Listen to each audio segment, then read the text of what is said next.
When the sun has set on a Friday night, bringing peace into your home, families will gather all around singing Shabbat Shalom. Everybody sing Shalom. Shalom. Shalom, shalom.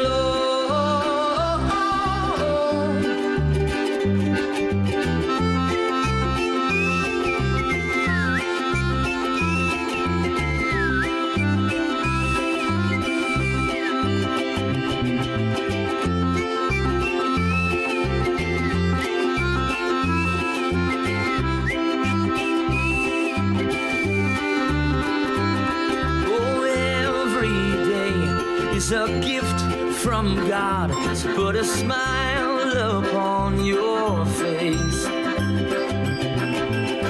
He's got the whole world in his hands, so obey his commands and you will know peace. Shalom. Shalom. Shabbat Shalom.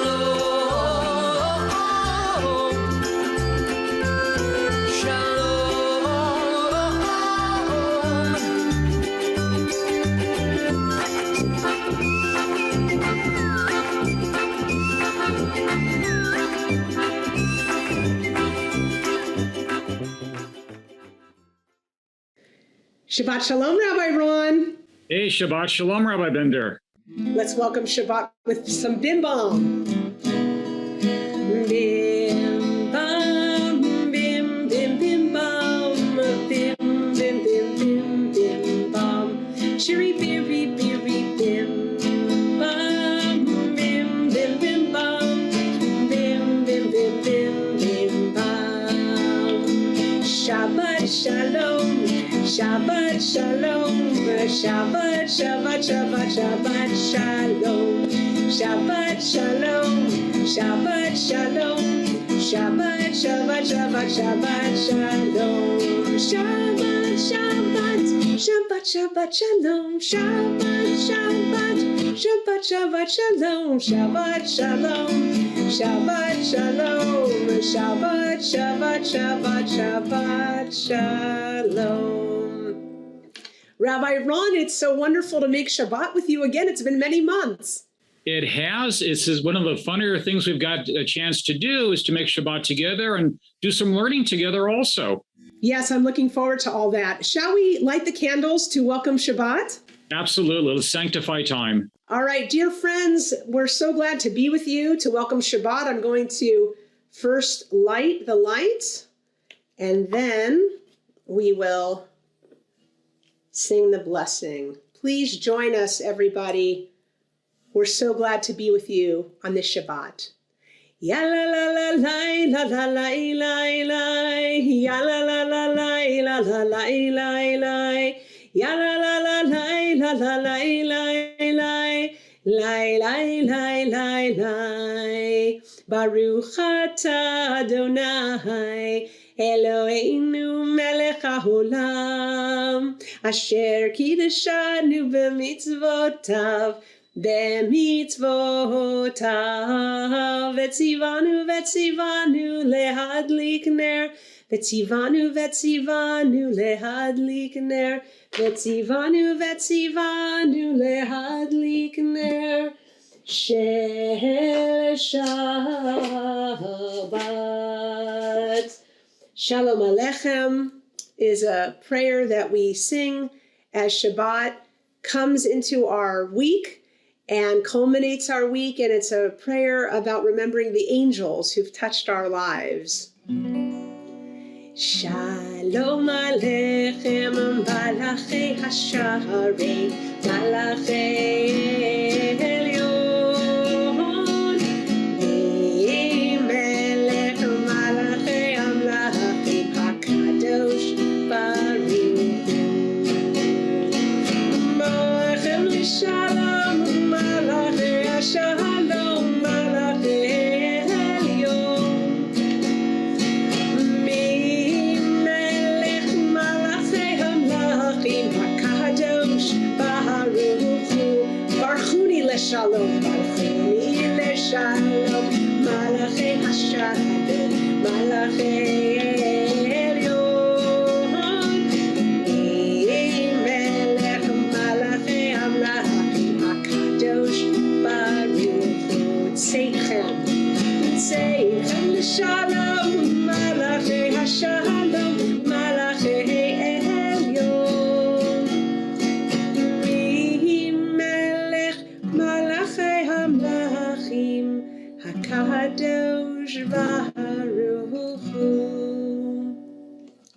Rabbi Ron, you mentioned a few minutes ago, not only will we be celebrating Shabbat, but we'll be learning it together. And I can't wait to learn from you about this week's Torah portion.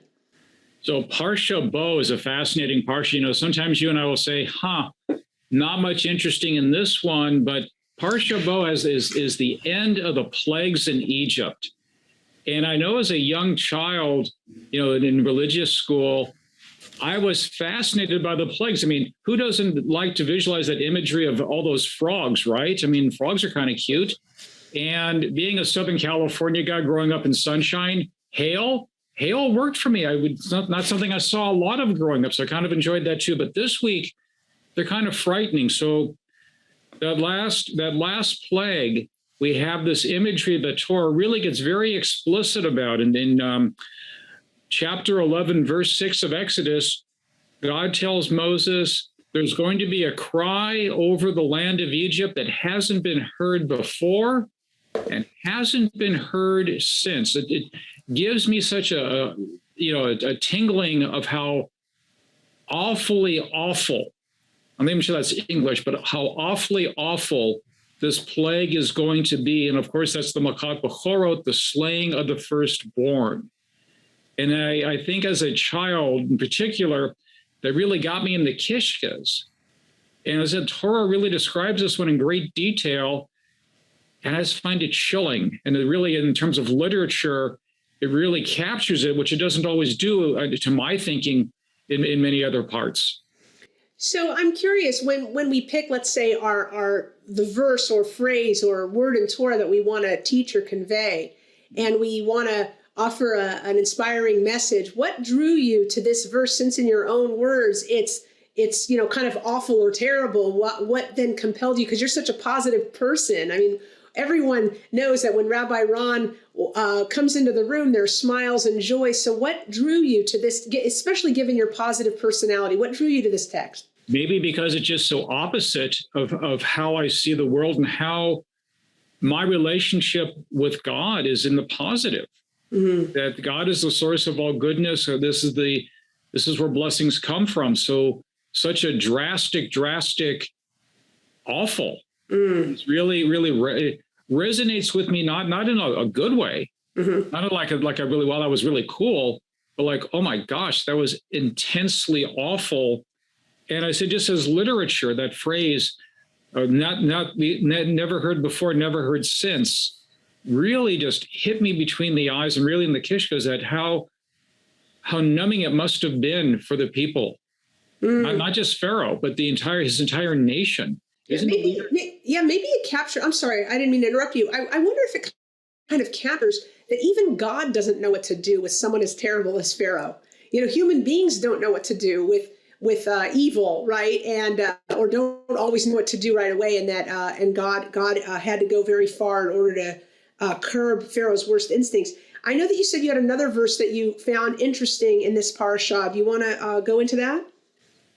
So I call this Judaism as a participation sport. And I think this is one of the first times in Torah we really hit this. You know, the holiday is called Passover. And why do we call it Passover? Because the angel of death, the destroyer, as the text calls it, passed over the homes of the children of Israel. So how would the angel of death, the destroyer, know which homes were which? The children of Israel were told, take the blood of the Paschal lamb and spread it on the mantle of the windowsills. And if it's a call, an act of faith, a test. If you want to be spared, you need to do this. And like I said, it just hits me that Judaism is not a sit back and trust in God faith. We're a faith that believes that we have a part to play. And we're going to see this over and over again. In fact, next week, when we're together, we'll talk about one of my favorite verses in Torah, but that's for next week. But this one really sets the stage that our ancestors had a part to play. Yeah, on the doorposts, right? On the doorposts of the houses, right. The mantles of the doorposts. You know, it's very interesting. By the way, people will often ask me, why, is the Torah focused on Passover when it's January? And it's very confusing. And I just want to say a word of clarification about that. The Torah has 54 Torah portions. The rabbis divided it up sequentially. with the goal that this book is so important to us, this scroll is so important to us that we would read it annually. So we read it in sequential order. And this story comes up early in the second of the 5 books of the Torah, which is now, okay, because we started reading the Torah again at Simchat Torah in September.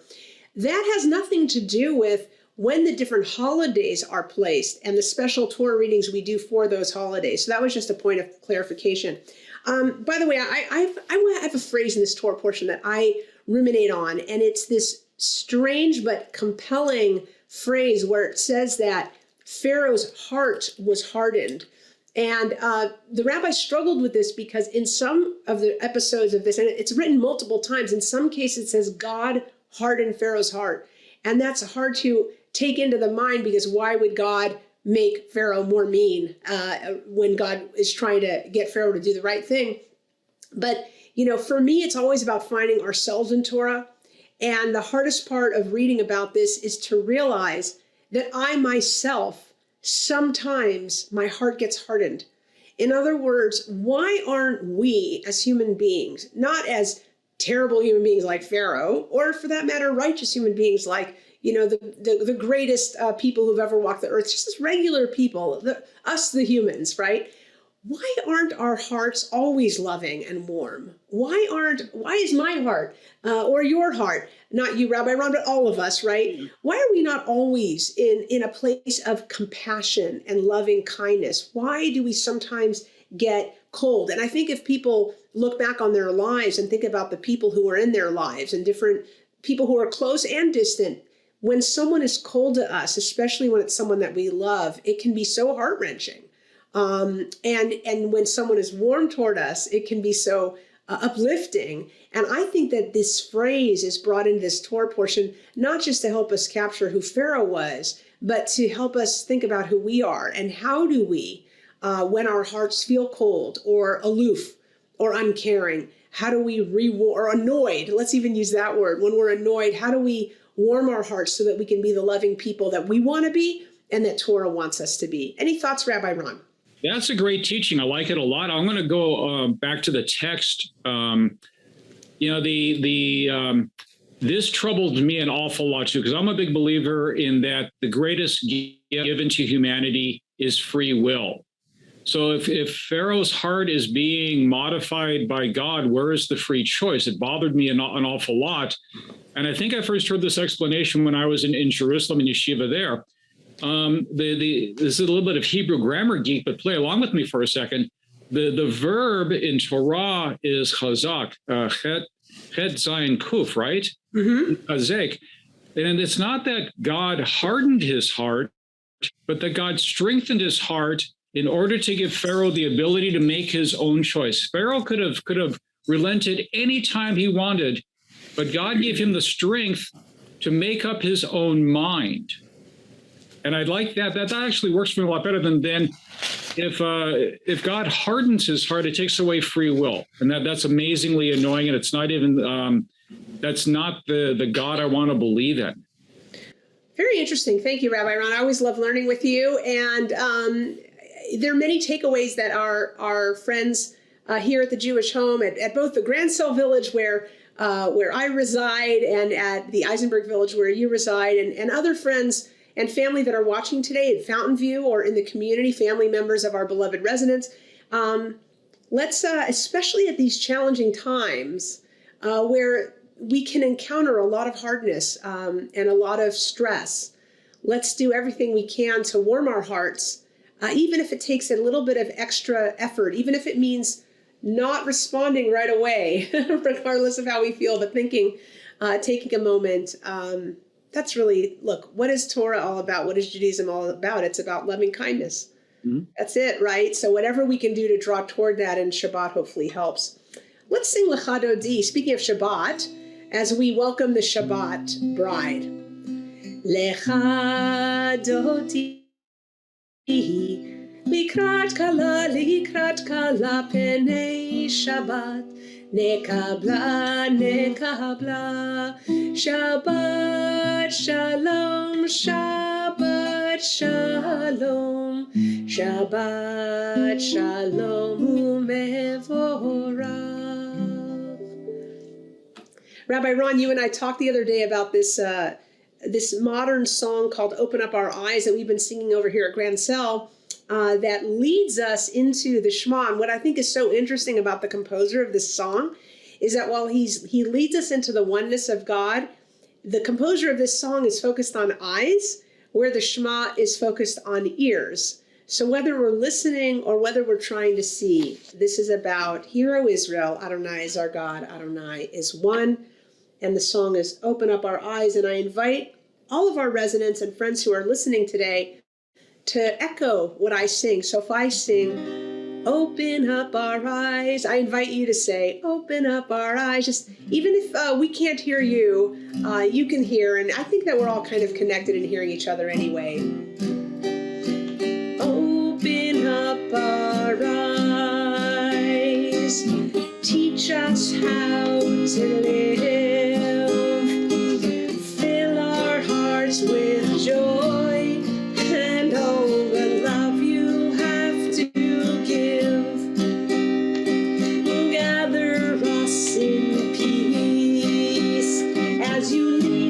To your name, and we will know that you are one. Open up our eyes, teach us how to live,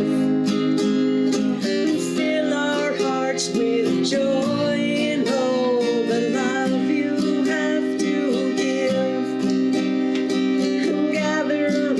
In peace as you lead us to your name, and we will know that you are one.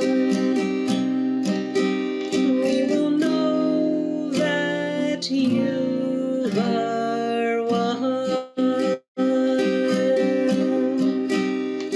Shema Yisrael Adonai Israel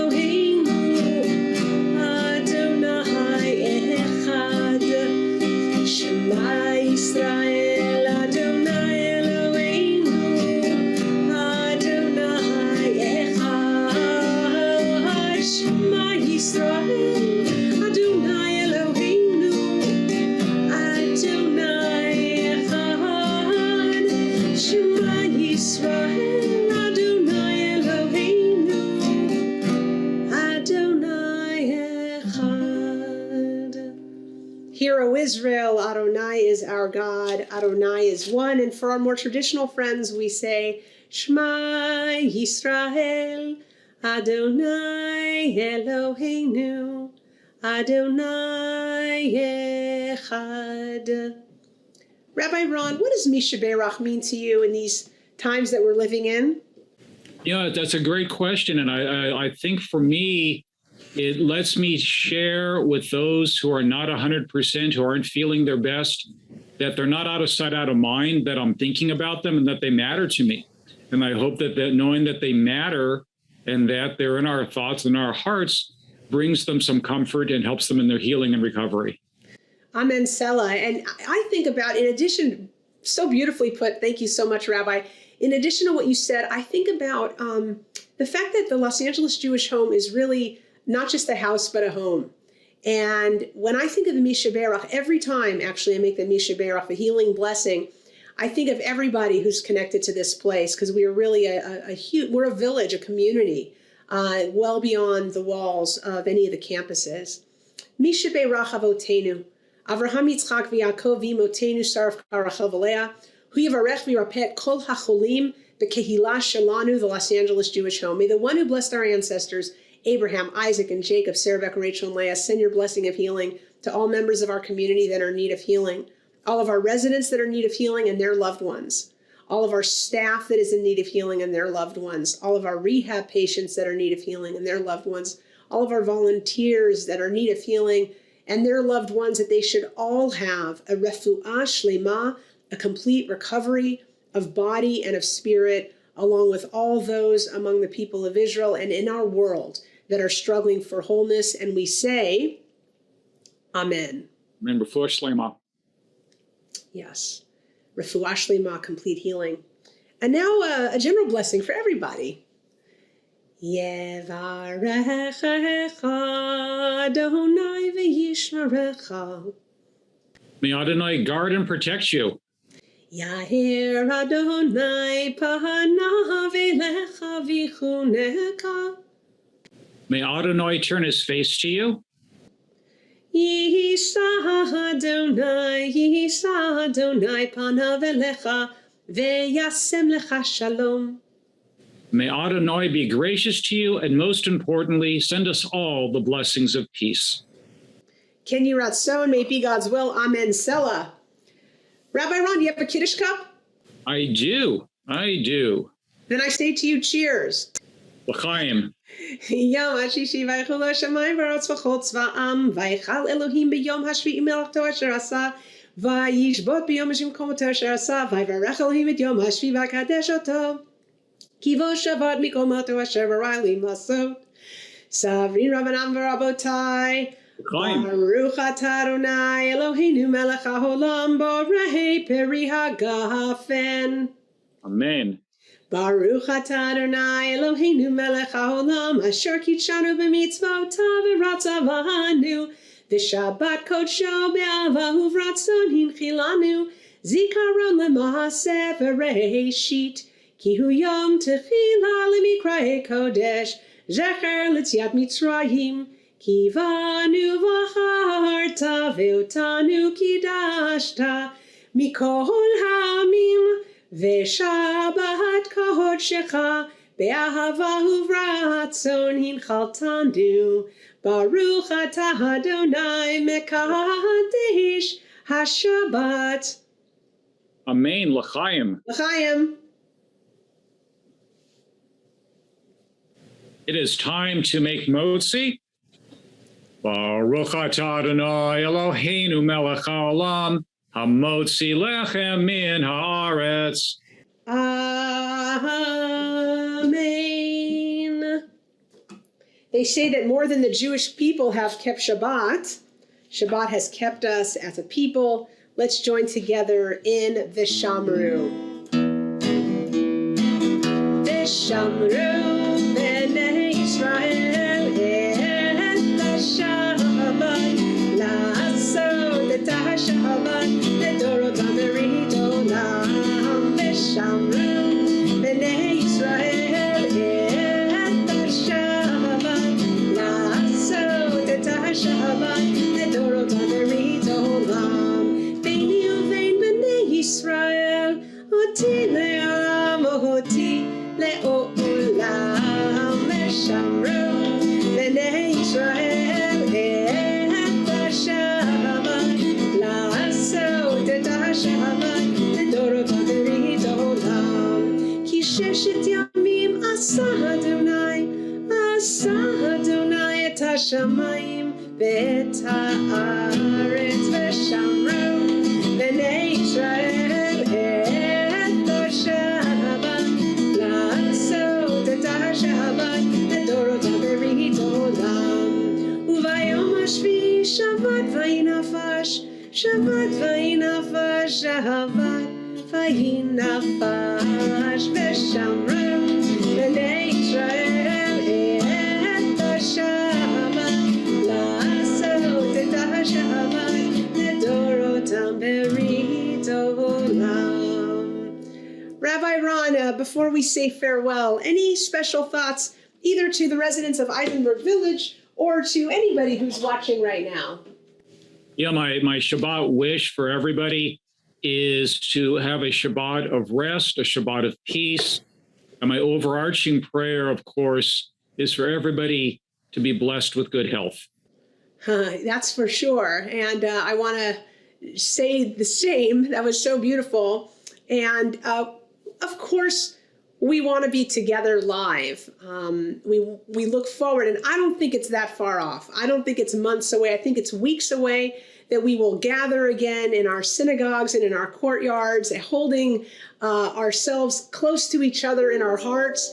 But we can do that this way as well. And so we are with you. And so from our part of the Jewish home to your parts of the Jewish home, We wish you all only good things, and as Rabbi Ron said, especially health and peace. Shabbat Shalom, everyone. Shabbat Shalom, everybody. When the sun has set on a Friday night, bringing peace into your home, families will gather all around singing Shabbat Shalom. Everybody sing Shalom.